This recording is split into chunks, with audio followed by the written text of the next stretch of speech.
Hello, and welcome to Imagined Rice, where we view the individual grains of a person's life.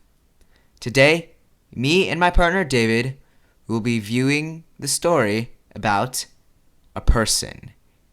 You'll figure out who it is by the end. It's the 1950s, and you are a short, skinny boy living in Modesto, California. For you, the world is stationary and frankly boring. Your father is a no-nonsense man of Midwestern values who runs the L.M. Morris Company. He's your average dude, selling desks and papers. Your father doesn't really get you. You were interested in the life that he lived, but that died out quickly. In addition, writing is extremely hard for you, and you prefer pictures. You spend your days reading comic books and watching shows at the Colville Theater. Then, you discover cars. In Modesto, your car becomes everything. A yellow, two-cylinder Fiat 500. You are absolutely obsessed with its mechanics, and you custom-fitted your car to go fast. You wanted to be a professional racer, and you would frequently drive and drift around the orchards near your home. It's June 12, 1962. You are days away from your high school graduation. You're driving your customized Fiat, making a turn into your ranch. You don't see the Chevy Impala coming at 90 miles an hour. The impact is catastrophic. In an instant of craziness, your racing harness snaps and you are sent flying from the car just as it hits a massive tree. Your body is broken, and the doctors tell your father that it's a miracle you are breathing. You lie in the hospital for weeks, and in that time, a new you is born. You lock in and decide that you aren't going to live life selling boring office supplies. The year is 1965, and you find yourself in film school at USC. The place is tiny, but it is where you meet some of your closest friends, Walt Murch and John Milius.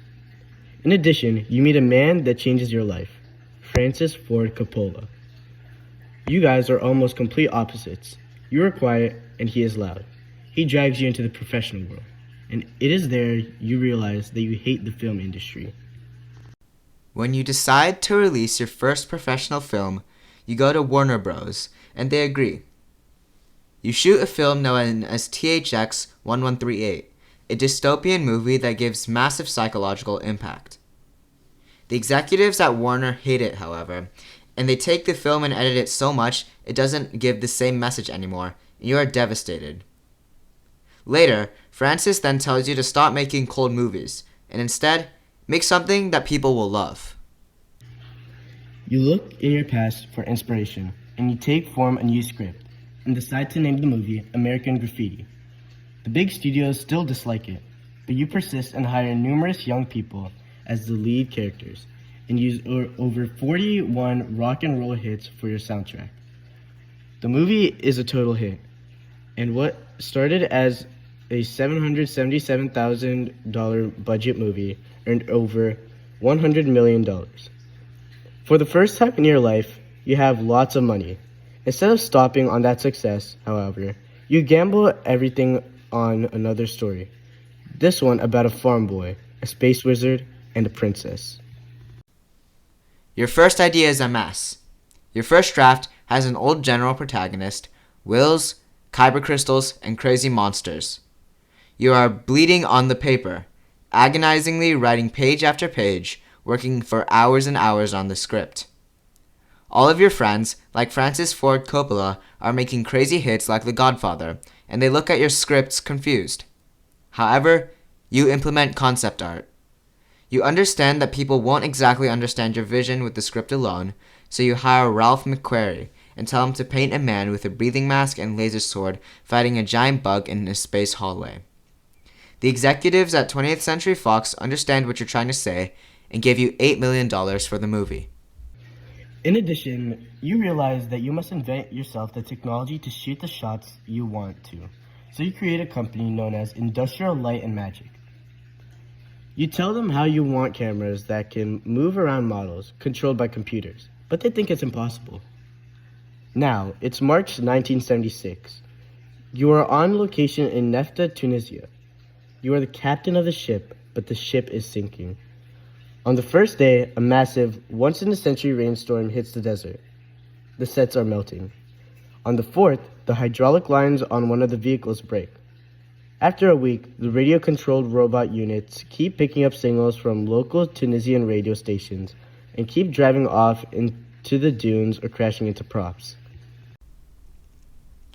You're relatively shy and hate confrontation, but end up screaming at the British crew for moving too slowly.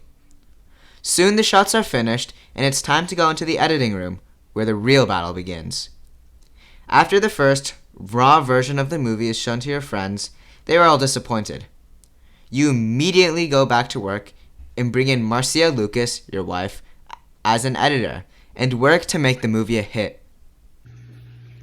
You also find a man named Ben Burke and tell him that for sound effects, you need organic sounds.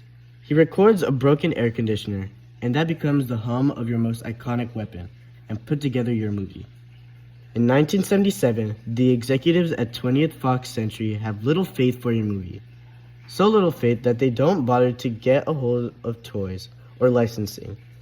But then, you make the greatest business move in cinema history, and by offering to get rid of your $500,000 directing fee, you ask for sequel rights and merch rights. This causes the board to practically laugh, but you walk out of that meeting with the right to a universe. As the movie is finished and released, you are too nervous to show your face for the opening, and decide to fly to Hawaii. You sit and wait for news about your movie, waiting and waiting. And then the phone calls arrive. Your movie is immediately a hit. More than a hit, it becomes a culture. Lines are so long that people camp on the sidewalk for days. Nearly bankrupt theaters that show your movie, Star Wars, are flooded with cash. You fly back to California to see the people's reactions for your first time. The gasps as the Star Destroyer rumbles onto scene, the people crying as Luke stares off into the sunset. You take your money and head north, buying land in Marin country and calling it Skywalker Ranch. You start Lucasfilm, a place where filmmakers are not burdened by greedy executives. You realize that you started as a boy just wanting to go fast, but prove that with persistence, you can rewrite the universe. You are a star filmmaker. You are George Lucas.